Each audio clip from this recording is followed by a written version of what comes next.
starring Lee Marvin.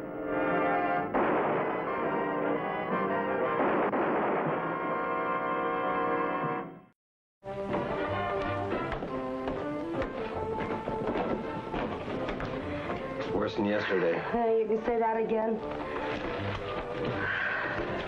Hello, Mr. Ferguson.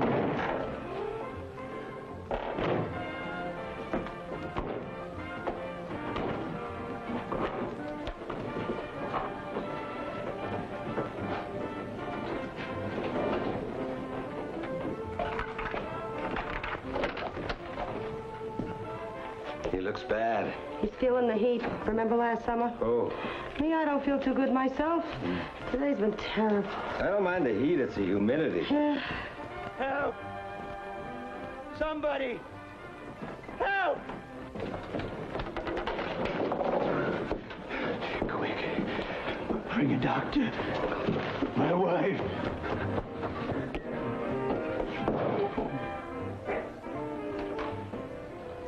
Catherine. She's gone. Dead. Why did he do it? Why?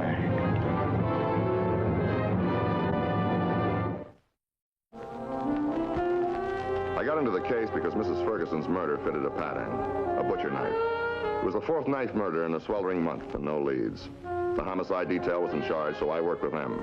I began by going to see the woman's husband, who was in the Cook County Hospital.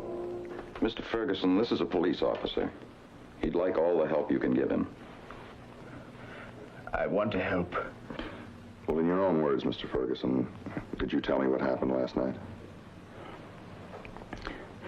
I left the church about 9:30. Choir practice. I teach the choir. It's my hobby. I'd been feeling ill. By the time I reached the apartment, I was afraid I was going to faint. The heat. When I got inside, I found Catherine lying there on the floor. I knew she was dead. I knew she was dead. Then something made me look at the window. That's when I saw it. You saw what? A face looking in at me. The murderer. Then he disappeared. What did the face look like? I can't remember. You said he. Does that mean that it was a man? I don't even remember that. All I know is it was evil. Mr. Ferguson, do you think that if you saw that face again, that you would recognize it? I think so. Well, could you try to remember something about it? Anything that you can tell us would be very helpful. I wish I could help. I want to help. Catherine's murder. He must be caught and punished. Next week, we would have been married 14 years.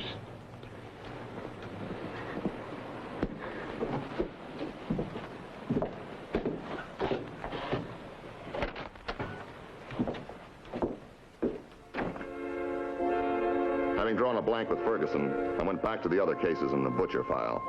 Who were the other three women who had been stabbed to death? All I wanted was a lead. A motive that can explain the 4 killings. Why were the victims women who lived all within a square-mile area?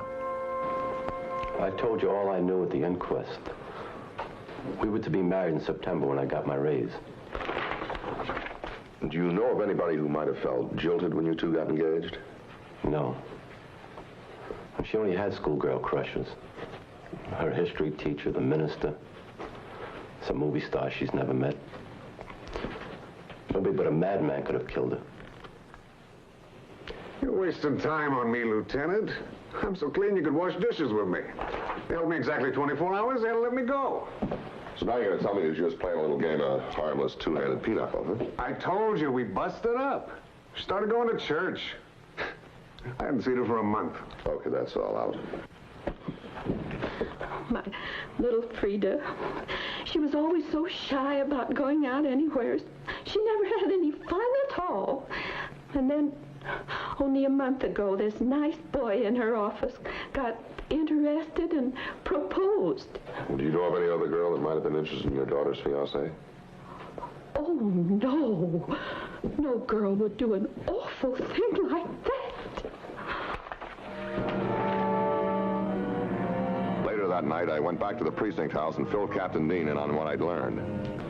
The four women had nothing in common except that they lived within a 2-square-mile area. And none of them knew each other. Right. And in each case, they were killed with a butcher knife.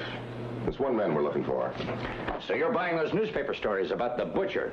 You know better than that. Well, it could be 4 isolated stabbings. No, my hunch says no. It's just somebody that we haven't hit their motive yet. But psychotic or otherwise, it all spells one man. Or a woman, Frank. I doubt it. But until Ferguson's memory clears and he can remember that face he saw in the window, your guess is as good as mine. Well, keep an open mind, Frank. And don't play any hunches. Where would you be if you never played hunches?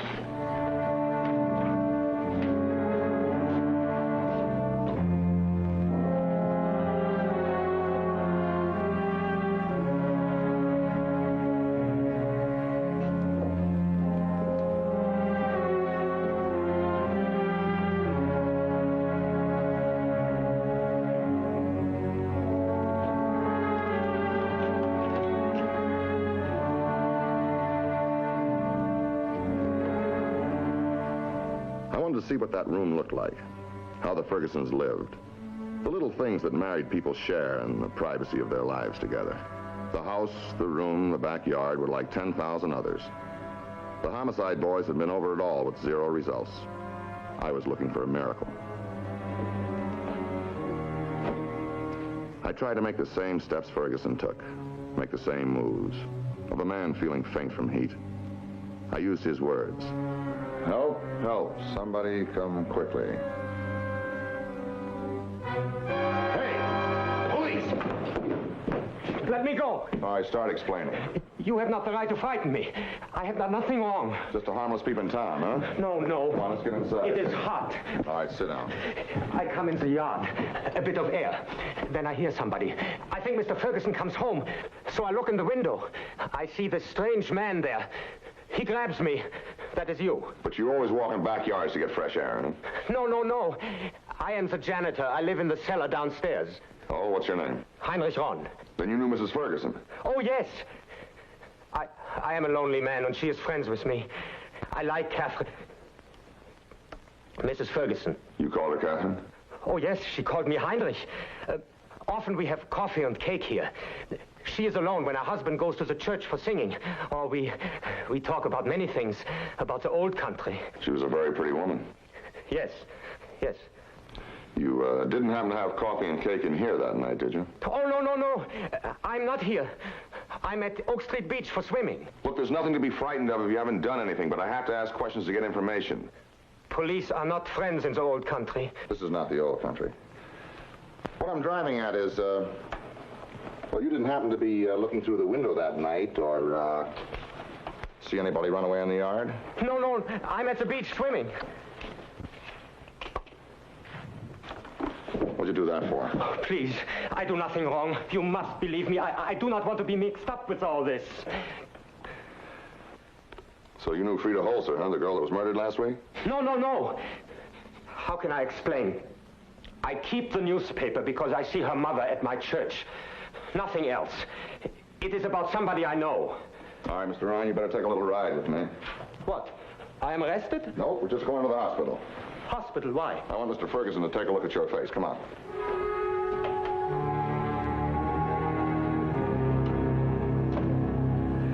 Face. It was only a flash. When you asked me about the eyes, the nose, the mouth, how can I remember? I just found my way. Well, you could do me a favor now, Mr. Ferguson, if you would. Anything. I have a man outside. I want you to take a look at his face. If it means anything to you, we'll talk about it later, but don't talk to him, do you understand?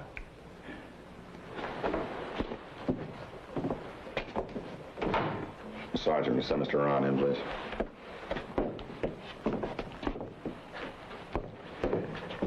Tell him you know me, Mr. Ferguson. Please. You know I'm friends to you and the missus. Would I hurt her? He knows me. Make him talk. Make him talk. How can I kill her? I'm at the beach. The Reverend Mr. Cabot comes there. He sees me. Other church people also. All right, that'll be all now, sir. Please tell him that I'm innocent. Please, that I have done nothing. outside with the sergeant here.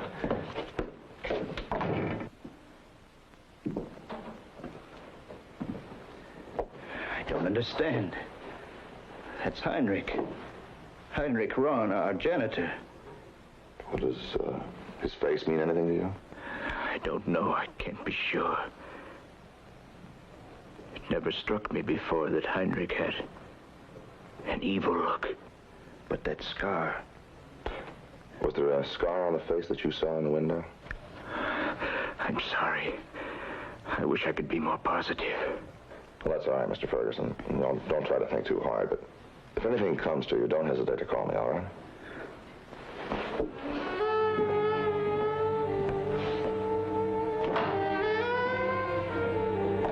I had to hold the janitor for questioning.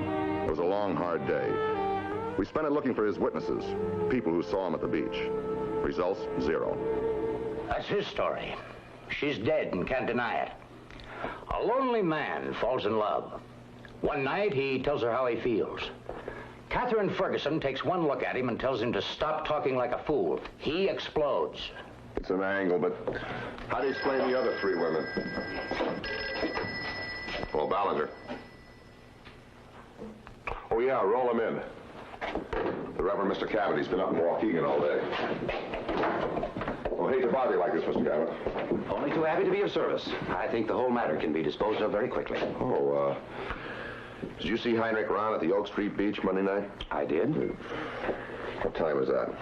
Between 9 and 10. He was there with a group of my church people. Well, you gotta let him go. He can't be at 2 places at once. All right, thank you very much, Mr. Cabot.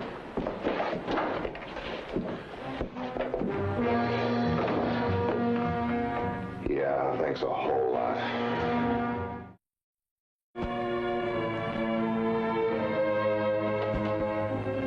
Somehow I wanted to believe the janitor. You can be so wrong about people whose faces aren't made for pinups. Anyway, Ron's alibi sent me back to the Ferguson flat. I had no better luck than the homicide detail. The butcher had left no trace. What about the Ferguson's friends? I mean, anybody in particular visit them a lot? Told you all I know. I don't check the tenants in or out, or their friends. You see, the Fergusons stayed to themselves a lot. Nobody ever came to visit them, except her sister and Mr. Cabot and his aunt before she moved to Joplin. Mr. Cabot, the minister? Yeah, that's right. But he don't come around so much anymore. Oh, I just thought, Carrie. Carrie? Yeah, she works at that little second-hand furniture store down the block. Carrie Andrews. She used to come around about twice a week. She don't come around so much anymore. A friend of Mrs. Ferguson's? Yeah, and him too. The little second-hand furniture store down the street. You can't mistake Carrie. A beauty she ain't. Thanks. Something in the woman's voice bothered me. She didn't like Carrie Andrews. And she said that that woman preferred Ferguson to his wife. This was worth looking into. Poor Mr. Ferguson.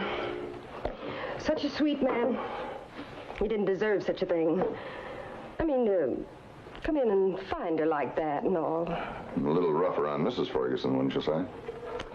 She had a nice life. After all, she's married to him.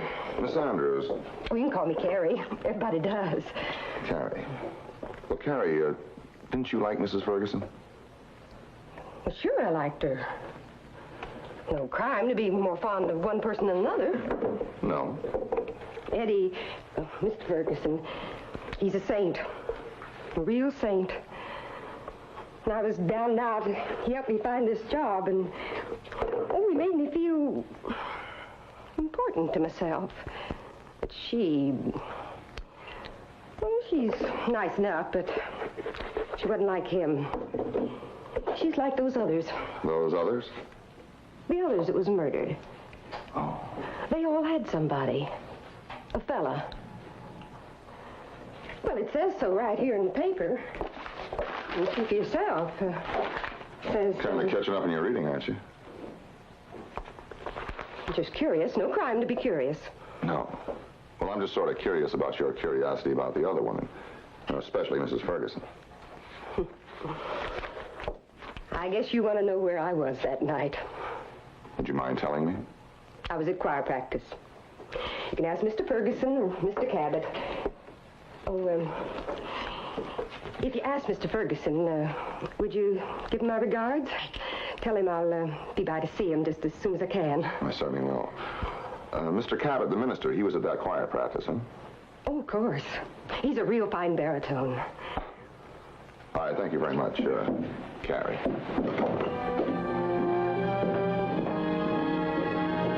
Carrie Andrews bothered me. A lovesick woman whose love isn't returned can go off the track. I wanted to know more about her, and about the Reverend Mr. Cabot, who was supposed to have been at the beach the time Mrs. Ferguson died. If I follow your thinking, Lieutenant, you're way off the beam. Carrie Andrews is a good woman. No matter what her emotions might be, she couldn't hurt a soul. A woman in love, envious of others who get the breaks. Aren't you forgetting? She was at choir practice when Catherine was killed. Oh, that's right. With you. Yes.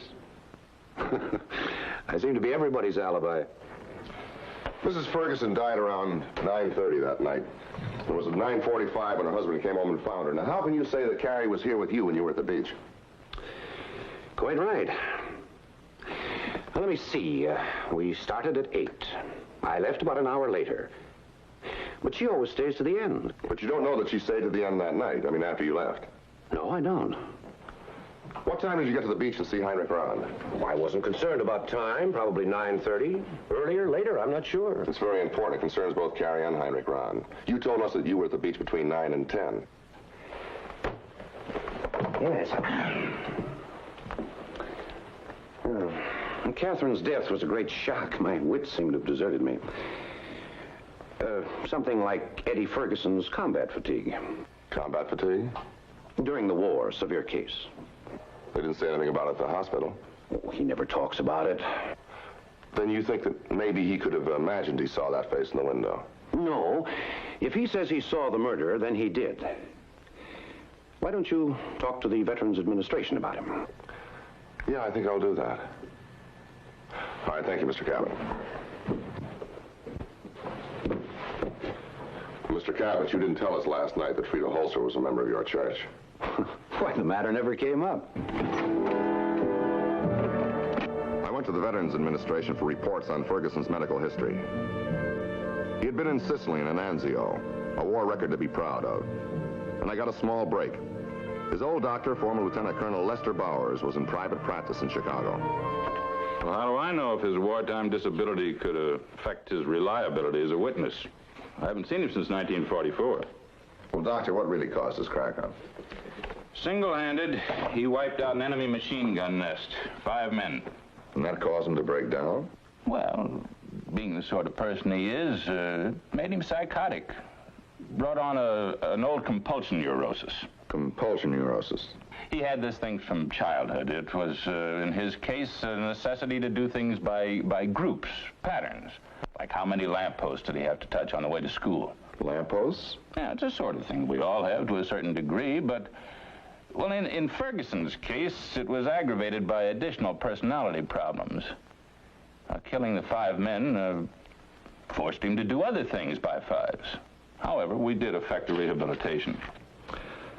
Doctor, is it possible that Ferguson could have killed his wife? Well, if he'd had a relapse, yeah. What about the other 4 women? Well, a sick man's guilt at having killed the 5 men could be so great, especially in this type of personality, that he might kill again. Just in order to be caught and punished. Doctor, Ferguson mentioned something about seeing a face in the window. Do you think it's possible that... Oh, well, a man as psychotic as this could imagine all sorts of things. Well, at least if he's had a relapse, he's in a hospital where they can take care of him. Well, all right, thank you very much, Doctor. You're welcome.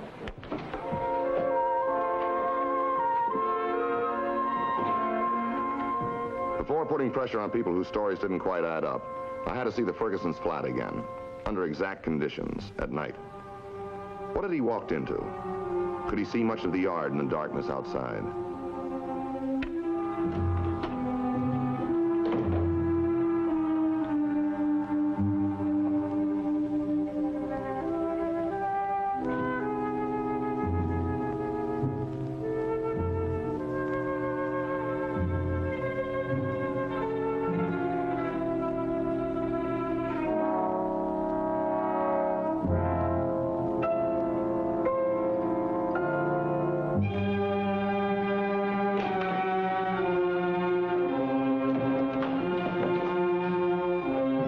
Ferguson?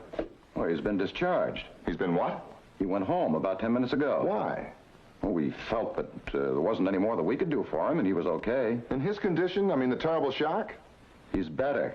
He can rest at home. There's nothing organically wrong. You mean that weak, stricken man just got up and walked out of here by himself, huh? No. A woman came. She had a taxi downstairs. Miss Carrie Andrews. Here we are. Now, you just come in and sit on the sofa and get comfortable. That's the important thing. There.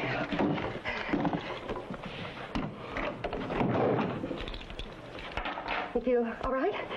Thank you, Carrie. Well, I think I better get some air in here for you. There, now, that's better. Almost a breeze. You're very thoughtful. It's kind of you to nurse me like this.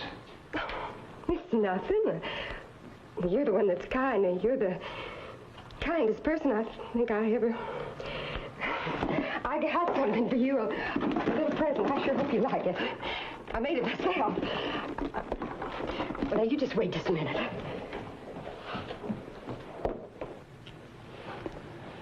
I'm glad you brought me home. It makes me feel better. Well, I just knew it would. It always makes you feel so much better to be in your own home. What's the matter? My head. Sharp pain. Oh, well, maybe you better go in and lie down a little bit. Here, let me help you. Please, please, don't bother her. No, I know what's best now. You just get a little rest. I think I better call the doctor. Put down that phone. I'll be all right. There's nothing to worry about.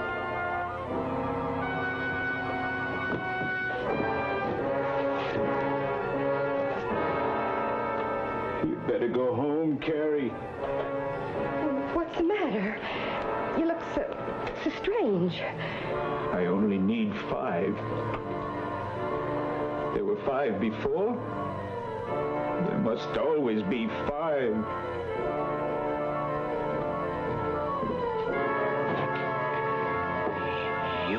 You'll be the 5th. You'll be the 5th. Come on, look in the window. Look in the window now.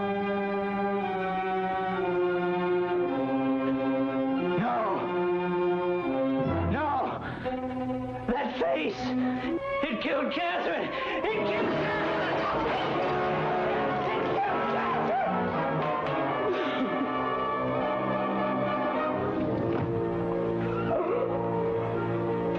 You better sit down.